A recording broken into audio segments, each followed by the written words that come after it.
The American and European aviation markets are among the world's largest aviation markets. Both have thousands of planes flying each day, moving hundreds of millions of passengers annually. They generate over $200 billion in combined revenue and employ millions across airlines, airports, and ground services.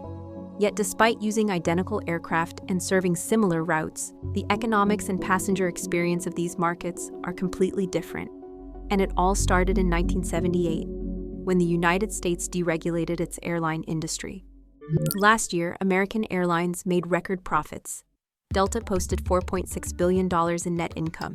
United hit $3.1 billion. Meanwhile, in Europe, several major airlines, including Flybe, Blue Air, and Flyer, went bankrupt. And that was before any economic crisis. Same planes, same fuel costs, same post-pandemic recovery. So why are American Airlines printing money while European carriers are dropping like flies?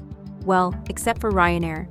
Ryanair is making more money than most American airlines. In fact, they're so profitable, it's almost suspicious. Back in 2005, their CEO said flights would be free within 5 to 10 years, funded by gambling and other revenue streams. Nearly 20 years later, that hasn't happened, but the strategy behind it has.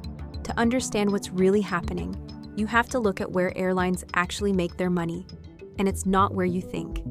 U.S. major airlines generated over $25 billion from ancillary revenue last year. That's baggage fees, seat upgrades, credit card partnerships, a massive chunk of their total income. They figured out how to turn airplanes into marketing tools for financial services. Your Delta Sky Miles card? That's not an airline playing at banking. That's a bank that happens to own planes. But here's where it gets weird. European budget airlines are making even more money per passenger from these extras, sometimes 40% of total revenue, yet they keep going bankrupt. Why can Ryanair charge €25 for a bag and stay profitable, while other European airlines charge the same fees and still fail? The answer starts with something most people don't realize. European airlines are fighting a war on two fronts. They're not just competing with other airlines. They're competing with trains that are often faster door to door. Paris to Brussels by air takes 3 hours, including airport time. By train, it takes only 1 hour, 20 minutes. American Airlines don't have this problem. Try taking a train from Dallas to Denver, and you'll understand why airlines have a captive market here. But this creates a pricing death spiral in Europe. Airlines have to charge rock-bottom fares to compete with rail, then make up the difference with fees. Except, when you add up all the fees, that €29 Ryanair ticket becomes €89, still competitive with trains, but the margins are razor thin. American Airlines solved this differently. They built fortress hubs. Delta controls about 73% of Atlanta. If you live in the Southeast and need to fly anywhere, you're probably going through Delta's hub whether you like it or not. That's not competition. That's a toll booth in the sky. The hub system creates artificial scarcity. Want to fly from Birmingham to Sacramento? You'll connect through a hub, probably Atlanta, Chicago, or Dallas. Multiple airlines serve this route, but they all funnel you through their fortress hubs first. That's not really choice. That's the illusion of choice. European airlines tried to build hubs too, but here's the problem. Europe has too many major cities too close together. Lufthansa's hub in Frankfurt competes with KLM in Amsterdam, Air France in Paris, British Airways in London, all within 500 miles of each other. None can achieve the monopoly power that American carriers have. But there's something bigger happening that's about to blow up both systems. The average aircraft mechanic in America is 54 years old, with 40% over age 60. In 10 years, nearly half of them will be retired. Who's replacing them? Almost nobody. Aviation maintenance isn't sexy. It doesn't pay like tech jobs, and it requires years of training. So airlines are outsourcing maintenance to contractors paying half the wages, or shipping planes to maintenance bases in countries with cheaper labor. Currently, about 16% of routine line maintenance is outsourced. But here's the shocking part. 53% of major base maintenance and 75% of engine overhauls happen outside the airline's home country. Your American Airlines flight might get its engine overhauled in El Salvador. Your Lufthansa plane might get major maintenance in Turkey. The global aircraft maintenance market is now worth $94 billion annually, and most of that work is happening wherever labor is cheapest. Then there's the climate pressure that's hitting Europe first but coming for America next. France banned short flights that compete with high-speed rail. The Netherlands is capping flights at Amsterdam. Germany's considering frequent flyer taxes. Here's why this hits European airlines harder. Europeans take vacation all at once. July and August see massive spikes in travel demand, then it drops off a cliff in winter. American business travel is spread more evenly throughout the year. So European airlines need to make most of their money during a few peak months, then survive the lean winter periods. Climate restrictions during peak summer season, that's potentially devastating.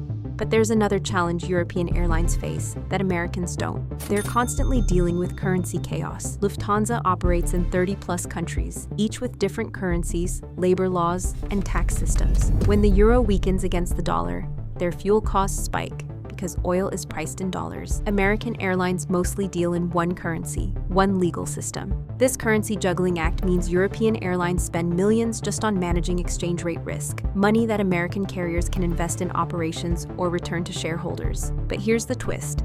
This might actually save European airlines. By forcing them off short routes, governments are pushing airlines toward longer routes where trains can't compete. Ryanair's already pivoting to 800-mile routes where their low-cost model really works. Meanwhile, new aircraft are quietly breaking the rules both systems are built on.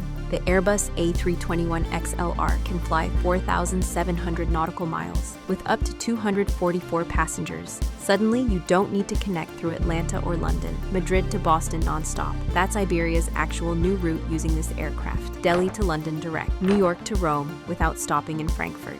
American Airlines built their entire profit model on forcing passengers through hub monopolies. What happens when passengers can skip the hub entirely? Delta's already losing connecting traffic at Atlanta. United's seeing passengers bypass Chicago for direct flights from smaller cities.